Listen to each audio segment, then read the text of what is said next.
वअल्लफ़ ban क़ुलूबिहिम लौ अनफ़क़त मा fill अर्ज़ि जमीअन मा अल्लफ़्त ban क़ुलूबिहिम वलाकिन्न अल्लाह अल्लफ़ बैनहुम इन्नहु अज़ीज़ुन हकीम।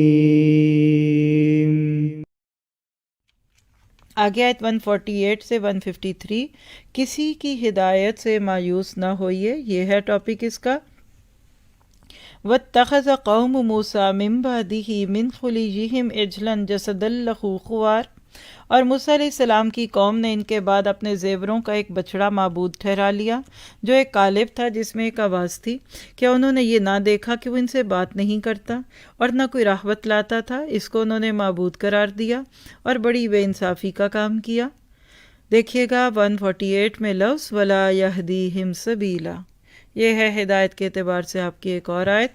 तो याद रखिए, झूठे सहारे हिदायत नहीं देते। दुनिया में आप बहुत सारे झूठे सहारों को अपनी हिदायत का ज़रिया समझे बैठे होते हैं, लेकिन वो पत्ते हवा दे देंगे जिन पर आप तकिया लगाए बैठे हैं।